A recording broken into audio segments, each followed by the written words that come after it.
Hello friends, आज का question है बेलन और गोला पर बेस क्वेश्चन जो 10वीं क्लास के लिए इम्पोर्टेंट क्वेश्चन है। देखिए ये कैसे बनाते हैं, ये बनता है, इस पर डिस्कस करेंगे सभी। देखिए क्वेश्चन को ध्यान से पढ़ लीजिए पहले, फिर इसके बाद इस पर डिस्कस करते हैं। देखिए 7 सेंटीमीटर त्रिज्या का एक धातु का एक गोला पिघलाकर 6 सेंटीमीटर त्रिज्या वाले बेलन के रूप में ढाला जाता है। तो बेलन की ऊंचाई निकालिए। देखिए क्या कर रहा है, 7 सेंटीमीटर त्रिज्या का एक धातु का गोला, जैसे मान चलिए गोला है, इसका त्रिज्या क्या होगा 7 सेंटीमीटर होगा। कितना सेंटीमीटर, 7 सेंटीमीटर होगा। इसका त्रिज्या है 7 सेंटीमीटर। इसको पिघलाइएगा। पिघलाने के बाद जो होगा वो हमको बनाना है कैसे, बेलन बनाना है। क्या बनाना है, बेलन बनाना है। बेलन बनाना है। बेलन जो होगा उसका जो बेलन बनेगा उसका क्या होगा, कितना सेंटीमीटर, 6 सेंटीमीटर त्रिज्या होगा। कितना सेंटीमीटर, 6 सेंटीमीटर त्रिज्या। यही ना त्रिज्या होता है, ये त्रिज्या होता है। और ये वाला जो होता है ये हाइट होता है, ये भी त्रिज्या होता है। तो ये 6 सेंटीमीटर ये हाइट हमको निकालना है। तो हमको बनाना है कि हम गोला को पिघलाएंगे, इसको पिघला देंगे और पिघला देने के बाद हमको क्या बनाना है, बेलन का बनाना है। तो बेलन का हमको त्रिज्या मिला है, हमें क्या निकालना है, ऊंचाई निकालना है। तो ऊंचाई निकालेंगे तो पहले गोला का आयतन निकालिए और गोला का आयतन इसी मटेरियल को बना के हमको फिर बेलन बनाना है। तो गोला का आयतन निकाल लेंगे और इस बेलन के आयतन के क्या होगा, बराबर ही तो होगा। इसी से तो पूरा बनाना है इसको। तो इसीलिए अब देखिए कैसे बनाते हैं, सॉल्व करते हैं कैसे। देखिए वो ग्राफ बना के या हम फिगर बना के इस प्रकार का अंडरस्टैंडिंग ले सकते हैं और इसको हम कैसे सॉल्व करते हैं वो देखिए बोर्ड पे। देखिए यहाँ लिखा हुआ है 7 सेंटीमीटर त्रिज्या वाला एक धातु का गोला पिघलाएगा।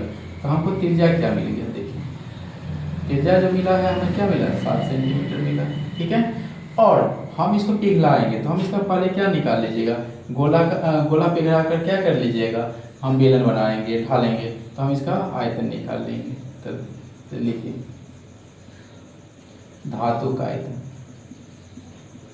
देखिए बेलन का आयतन बराबर क्या, सॉरी गोला का आयतन बराबर क्या होता है, 4/3 पाई आर क्यूब होता है। देखिए 4/3 का 4/3 लिखेंगे, पाई का वैल्यू क्या हो जाएगा 22/7, आर का वैल्यू क्या है 7 का पावर 3 लिखिएगा।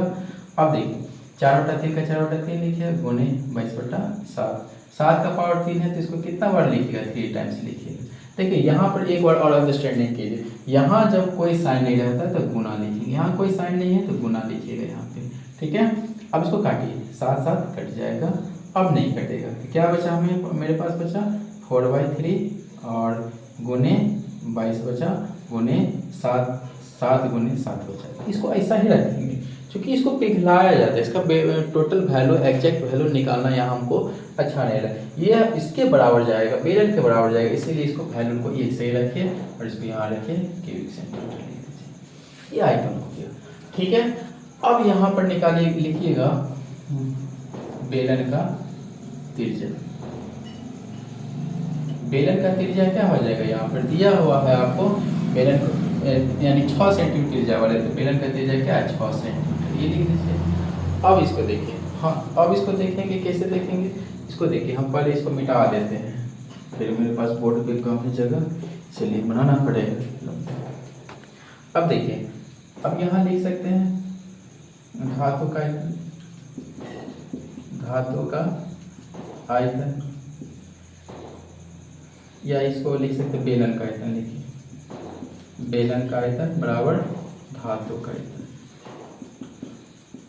धातु का आयतन। देखिए बेलन का आयतन होता है तो क्या होता है, बेलन का आयतन पाई आर स्क्वायर एच होता है, फार्मूला होता है ये। बेलन का आयतन बराबर क्या होता है 22 पाई आर स्क्वायर एच होता है। धातु का आयतन तो हमको यहाँ मिला है, धातु का आयतन इसको लिख दीजिए जैसे तैसे, 4/3 पाई का वैल्यू क्या हो जाएगा 22 गुने, पाई का वैल्यू ऑलरेडी दिया है 7 गुने 7 लिखिए। अब इसको काटिए, ये लिखिए पाई का वैल्यू 22/7 लिखिए, आर का वैल्यू क्या दिया 6 दिया है, तो 6 का स्क्वायर कर दीजिए गुने एच का एच लिखिए और ये 4/3 लिखिए गुने 22 गुने 7 गुने 7। कटने वाला काट देंगे, नहीं कटने वाला होगा तो क्या करेंगे, वैसे ही मल्टीपल करके आंसर हो जाएगा। अब देखिए ये 22 और ये 22 ऊपर ऊपर काट सकते हैं, जब बीच में बराबर रहेगा तो हम ऊपर ऊपर काट सकते हैं, गुना में रहेगा तो, और नीचे नीचे भी काट सकते हैं। अब देखिए नहीं कटने वाला तो आप क्या करेंगे, यहाँ देखिए 6 का स्क्वायर क्या होगा 36 हो जाएगा, बट्टा 7 हो गया, ये h हो गया बराबर, इसको देखिए अब 4 गुने क्या होगा, 7×7 = 49/7 हो गया। ये देखो, ये 4 9 36, 9 ये भी कट जा रहा है। तो हमको देखिए 9h यहाँ लिख सकते हैं, 9h यहाँ देखिए, ये तो कट जा रहा है 7 तो ये नहीं रहा है यहाँ पे। 4×7 × 7 = 7 7 × 49 4, ये 3 रहा है यहाँ पे, मिस्टेक 3। तो देखिए 9 तिया 27h हो जाएगा, बराबर 49 क्या होगा, 9 7 63, 4 7 चौका 28, 28 से 6 34, 343। देयरफॉर h बराबर लिखिएगा 343/27 लिखेंगे। ठीक है, तो ये 343/27 होगा। इसको भाग कीजिएगा, भाग करने के बाद जो आंसर आएगा वही हमारा हाइट निकल जाएगा, किसका, बेलन का ऊंचाई निकल जाएगा। इसको भाग करते हैं, देखिए भाग करके देखते हैं। 27 से 27 हो जाएगा, और 7 दूनी 14, और ये 3 27 दूनी 27 7 21, 3 दूनी 6 2 8, 27 नहीं लगेगा, दूना लगा लेकिन 12.6 लगभग के पास आ जाएगा, 12.6 सेंटीमीटर ये आंसर देगा।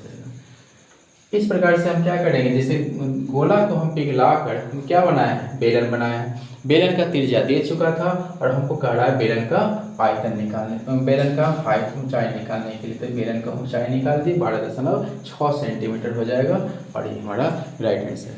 Thank you for watching.